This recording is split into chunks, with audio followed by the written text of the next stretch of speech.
안녕하십니까. 오늘은 정체성, 아이덴티티에 대해서 한번 이야기해 보려고 합니다. 정체성이라는 것은 굉장히 큰 개념의 이야기죠. 저는 오늘 이 정체성이라는 것을 이방인들의 스토리를 가지고 한번 풀어보려고 합니다. 제가 최근에 입양인 관련 프로그램들을 굉장히 많이 봤거든요. 굉장히 많이 울기도 하고, 그들이 한국에서 입양돼서 외국에 갔다가 다시 돌아와서 고국을 찾고 친부모를 만나는 이런 과정들을 봤을 때 정말 눈물 없이 볼 수 없는 그런 스토리들이 굉장히 많았습니다. 또 한 가지 저에게 굉장히 유익했던 것은 이방인들은 한국에서 자란 한국 사람보다 훨씬 더 극명한 정체성의 혼란을 겪어갑니다. 그것은 마치 한국에서 자란 우리가 한국 사람으로서 한국에서 자랐기 때문에 우리도 똑같이 정체성의 문제들을 겪어가지만 그게 크게 확대돼서 보이진 않아요. 근데 이방인들은 다른 인종사에 섞여서 자라기 때문에 그들이 거쳐가는 정체성의 여정은 아주 작은 문제들조차도 현미경을 가지고 이렇게 확대해서 보이듯이 보여줍니다. 그래서 이 정체성의 다양한 이슈들을 이해하는데 이방인들의 스토리가 굉장히 많은 도움이 된다는 사실을 개인적으로 좀 알게 됐습니다. 많은 인터뷰들을 제가 보면서 공통적으로 반복되어지는 몇 가지 내용들을 가지고 그들이 거쳐가는, 그리고 그들뿐만 아니라 실제로 그 원리들은 우리 모두에게 적용되어질 수 있는데 정체성의 여정이라는 것이 어떻게 흘러가는지를 한번 좀 이야기해 보도록 하겠습니다. 가장 첫 번째, conformed identity입니다. 이 conform이라는 뜻은 뭔가 따라가는 것, 그냥 어떤 사회의 현상이나 시류를 그냥 이렇게 받아들이고 답습하는 그런 의미를 담고 있는데, 자신의 어떤 고유의 정체성으로서 발견되어지는 것이 아니라 이 환경을 통해서 정의되어지는 정체성을 이야기합니다. 동양인인데 어린 나이에 입양된 사람들이 보는 자기 가족들은 다 백인입니다. 그래서 제가 몇몇 입양인들이 이렇게 얘기하는 것을 볼 수 있었어요. I thought I was white Caucasian. 무슨 말이냐면 나는 내가 백인인 줄 알았다고 얘기하더라고요. 너무 오비어스하게 백인이 아닌데 본인들은 백인들만 보고 자라니까 자신들이 백인이라고 생각하는 것입니다. 이것이 여러분 제가 생각할 때 우리가 처음 정체성이라는 것을 받아들이는 방식이라고 생각되어집니다. 내가 나를 보는 것이 아니라 나의 환경을 보면서 그것이 나라고 생각하는 것입니다. 저는 이것을 사회적인 또는 어떤 종교적인 정체성에도 확대할 수 있다고 생각합니다. 제가 많은 기독교인들을 만나는데 이런 기독교인들이 있습니다. 그냥 어릴 때부터 부모님이 교회를 데리고 가요. 교회를 다닙니다. 어릴 때부터. 그리고 그냥 문화적으로 기독교인이 됩니다. 그래서 자기가 기독교인이라고 생각해요. 근데 실제 만나보면 예수님이 누군지 전혀 모릅니다. 그래서 때로 종교적인 정체성도 이 conformed identity가 있을 수 있습니다. 자기가 진짜 기독교인이 된 것이 아니라 주변 사람들이 다 기독교인이다 보니까 자연스럽게 자기도 기독교인이라고 생각하게 되는 것이죠. 정말 주님을 만난 어떤 경험이나 하나님을 믿는 어떤 믿음의 삶을 살아가는 것이라기보다는 그냥 conformed 된 기독교의 인생을 살다 보니까 마치 자신이 기독교인이겠다고 생각하는 그런 젊은이를 굉장히 많이 보아왔습니다. 사회적으로도 마찬가지로 생각합니다. 돈을 벌어야 하고 먹고 살아야 하고 졸업하면 또 취직을 해야 하죠. 이런 정해진 삶의 루트들이 있습니다. 근데 모두가 그렇게 살아가요. 그래서 우리 모두가 그것을 보면서 어떤 질문도 하지 않습니다. 마치 동양인인데 어떤 질문도 없이 나는 백인이라고 생각하는 것처럼 그게 당연히 내가 살아야 하는 삶이라고, 그것이 내가 가져야 할 어떤 사회적인 정체성이라고 받아들이는 사람들이 굉장히 많다는 것입니다. 물론 이것이 완벽하게 몽한 것은 아닙니다. 이런 스테이지가 있다고 보는데 이 conformed된 아이덴티티로 평생 살아가는 사람들도 있더라고요. 어쩌면 이것이 진짜 내 정체성이 아닌 사회적으로, 가족적으로, 환경적으로 정의된 정체성임에도 불구하고 그게 그냥 나라고 생각하면서 평생 갈 수 있는 그런 정체성일 수 있다는 것입니다. 근데 이 입양인들이 이 conformed 아이덴티티를 깨닫는 타이밍이 옵니다. 학교에 갔을 때, 친구들을 만났을 때 이 학교의 친구들이 입양인들에게 질문을 던집니다. 너는 왜 눈이 이렇게 찢어졌어? 너는 피부색이 왜 그래? 한 번도 해보지 않았던 아이 정체성의 질문을 그 친구들의 질문을 통해서 하게 되는 것입니다. 그래서 이때부터 이들이 디퍼런스입니다. 다름을 인식하게 되고 그때부터 셀프 어웨어니스가 오기 시작하더라고요. 그래서 이 디퍼런스를 학교에 가서 이제 처음으로 듣기 시작합니다. 무엇을 통해서? 주변 친구들의 질문을 통해서. 자기가 다르다는 것을 깨닫기 시작하고 그때부터 뭔가 스스로를 향한 어떤 여정을 시작하게 됩니다. 처음에 부모님 따라서 교회를 다니고 그래서 자기가 자연스럽게 기독교인이라고 생각합니다. 근데 어느 시점이 됐을 때 내가 왜 교회를 나오지? 나는 왜 교회에 나가야 되지? 나 이거 더 하고 싶은데? 그러면서 하나님 정말 살아계신 거야? 나는 정말 기독교인인가? 라는 이런 질문들을 그들도 하게 됩니다. 그런 의미에서 이 질문이 저는 잘못됐다고 생각하지 않아요. 그것이 진짜 자신의 믿음을, 자신의 부르심을 찾아가는 여정 가운데 이 디퍼런스를 통해서 깨닫는 전이가 필요하다고 믿기 때문에 사회적으로도 마찬가지입니다. 여러분, 어느 순간 자기가 사는 그 삶이 뭔가 자기에게 만족스럽지 않습니다. 다른 사람들은 그런 질문을 하지 않을 거예요. 잘하고 있다고 얘기하겠죠. 돈 벌고 있고 취직했고 가정을 꾸려야 되고 자식들 먹여 살려야 하니까 더 열심히 일하라고 더 잘하라고 얘기해 줄 것입니다. 그런데 제가 많이 만났습니다. 어떤 사람들은 그렇게 정의된 자신들의 사회적인 정체성이 자기가 뭔가 맞지 않다라는 사실을 느끼는 사람들이 있습니다. 그 디퍼런스를 깨닫기 시작할 때 비로소, 그 질문들이 시작될 때야 비로소 이 컨폼드는 아이덴티티를 벗어나기 시작합니다. 나라는 사람이 진짜 어떤 사람인지를 찾아가기 시작하는 것입니다. 저는 이 두 번째 단계에 왔을 때 두 가지의 반응이 있다고 생각해요. 첫 번째는 그냥 이 컨폼드 아이덴티티를 받아들이는 겁니다. 그냥 이걸로 살아가기를 선택하는 것입니다.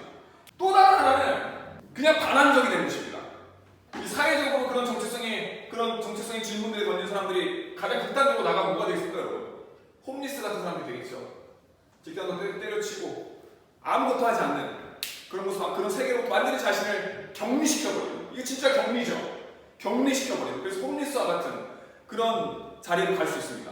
그래서 여러분, 그럼 이 디퍼런스를 느끼기 시작하고 나에게 이런 질문이 시작됐을 때 우리는 뭘 해야 됩니까, 여러분? 이 두 번째에서 이 세 번째로 나가는 단계에서 전이가 필요합니다. 여정이 있어야 돼요. 입양인들에게는 여러분, 그들에게 이것이 한국을 찾아오는 여정입니다. 이건 지리적인 여정이죠. 그들이 입양된 그 국가에서 자신의 고향인 이 한국을 찾아오는 여정을 시작하는 거예요. 제가 입양인들의 그 인터뷰를 봤을 때 그 사람들의 반응, 한국에 처음 왔을 때 그 반응은 뭐였냐면 너무 편안했대요. 왜? 자기와 똑같은 얼굴들이 너무 많았어요. 자기와 똑같이 생긴 사람들이 너무 많아서 너무 쉽게 그 안에 블렌드, 이렇게 자기가 숨겨지는 것이 너무 편안했다고 얘기합니다. 그래서 이분들이 한국에 찾아와서 한국으로 찾아오는 여정을 하면서 뭘 깨닫습니까, 여러분? 이 빌로깅을 깨닫습니다. 아, 내가 소속되어 있구나, 여기에. 그래서 굉장히 많은 분들이 한국에 처음 여정을 하시고 아예 한국에 이사 오시는 분들이 꽤 계시더라고요. 아예 한국에 살러 오시는 분들이 꽤 많다는 사실을 한 번도 오지 않았을 때 몰라요, 이걸. 근데 거기에 왔을 때야 비로소 그곳에 살기로 결정해서 한국에 이사 오시는 분들도 굉장히 많다는 사실을 깨닫게 됩니다. 이것도 여러분 그 전이가 필요합니다. 마치 입양인들이 자신이 홈이라고 생각했던 그곳으로부터 진짜 자신의 홈 컨트롤에 돌아오는 것처럼 종교적인 아이덴티티, 그냥 부모님을 따라서 교회를 나갔던 그 친구들이 진짜 자신이 속할 수 있는 어떤 그룹에 가는 그 여정이 필요합니다. 근데 저는 모두가 그것이 부모님의 속해 있는 교회를 떠나서 뭔가 새로운 영역을 찾아가는 것이든 뭔가 본인의 새로운 전의를 시작하는 것이든 뭔가 이 영역을 벗어나서 찾아가야 어떤 빌로깅이 느껴지는 그 자리에 가는 것이 필요하다고 생각되어집니다. 그리고 뭐 사회적인 것도 마찬가지라고 생각해요. 꼭 내가 하고 있던 어떤 일이나 먹고 살아야 한다는 그것으로부터 좀 벗어나서 내가 진짜 원하는 것을 찾아가는 여정을 시작하는 것입니다. 이것은 어떤 의미에서 내 직장을 그만두는 여정일 수도 있어요. 굉장히 위험하죠. 근데 그 여정은 떠남없이 시작되지 않습니다. 그래서 이단인들은 본인의 나라를 떠나 한국에 온다는 것은 굉장히 큰 리스크를 지는 것입니다. 이거 마찬가지예요. 사회적인 새로운 정체성을 찾아가는 전이 가운데 뭔가를 떠난다는 것, 내 직장을 내려놓는다든지 내가 20년 동안 일해왔던 어떤 사업을 내려놓는다든지 위험을 감수하는 그런 여정인 것입니다. 그런데 그 여정을 통해서 진짜 여러분이 원하는 무엇인가를 찾아낼 수 있다고 저는 개인적으로 생각합니다. 그리고 마지막 이 네 번째입니다. 대부분의 입양인들이 처음부터 부모를 찾겠다는 생각을 하지 않아요. 친부모를.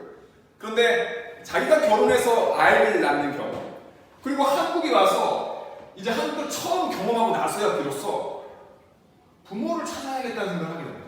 우리 부모를 한번 찾아봐야겠다. 이것은 저는 오리진이라고 생각합니다. 사실 교회를 안 다니는 사람들도 교회에 나오게 되고 거기서 뭔가 빌로깅을 느끼면 그 빌로깅에서 시작부터 시작해서 오리진을 찾아가는 여정이 시작되어지죠. 저도 처음에 이랬던 것 같습니다. 그리고 이 오리진 뭡니까, 여러분? 항상 이거는 하나님이십니다. 참 재밌어요. 이 입양인들이 결국은 친부모를 만나잖아요. 그럼 그들의 반응이 뭔지 아십니까, 여러분? 엄청 울어요. 정말 눈물 없이 볼 수 없는 스토리들. 굉장히 많은 사람들이 진짜 그들의 삶에 하나님을 발견하면 많이 웁니다. 저도 그랬습니다. 제가 진짜 하나님이라는 나의 진짜 아버지를 찾게 됐을 때 그것은 저를 진짜 많이 울게 만들었습니다. 그런데 이 입양인들이 처음 아버지, 이 자친 부모를 만났을 때 많이 울지만 대화가 안 돼요. 입양인들은 한국어를 할 수 없고 부모들은 그들의 입양인들의 언어를 할 수 없으니까 만나서 뭔가 통하긴 하지만 진짜 대화를 한다든지 이루어지지 않습니다. 그래서 한 번 만나고 그냥 끝나는 경우에는 종종 이런 이야기를 하는 입양인들이 있었어요. 괜히 만난다. 차라리 뭐 너무 허무했다. 이런 얘기를 하시는 분들도 있었어요. 그런데 입양인들 가운데 한 번 만나면 끝나지 않고 한국말을 배우기 시작해요. 어머니들도 영어를 배우기 시작합니다. 그리고 편지를 주고받고 계속 한국에 오고 또 친부모를 미국이나 자기 입양국에 초대하기 시작하고 이렇게 관계를 빌딩하는 입양인들이 있더라고요. 그리고 그것은 그래서 허무하게 끝나지 않습니다. 정말 이 정확한 원리가 기독교인들에게 그대로 적용됩니다. 우리가 하나님 한 번 만났어요. 하나님이라는 분이 존재하고 나의 아버지를 다시 알게 됐어요. 근데 참 많은 경우에 저도 똑같았습니다.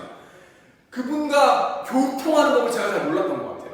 그래서 그분이 내 인생에 가지고 뜻이 무엇인지 잘 모르고 그리고 만약 그 한 번 울고 그리고 그냥 끝났다면 차라리 하나님을 몰랐던 게 더 나을 수도 있을 거라는 생각을 지금도 해봅니다. 그 하나님과의 여정을 시작했어요. 부모는 어떤 여정이 필요합니다. 친부모를 만나서 그리고 그 수많은 시간 동안 벌어진 그 갭을 맺고 가는 것입니다.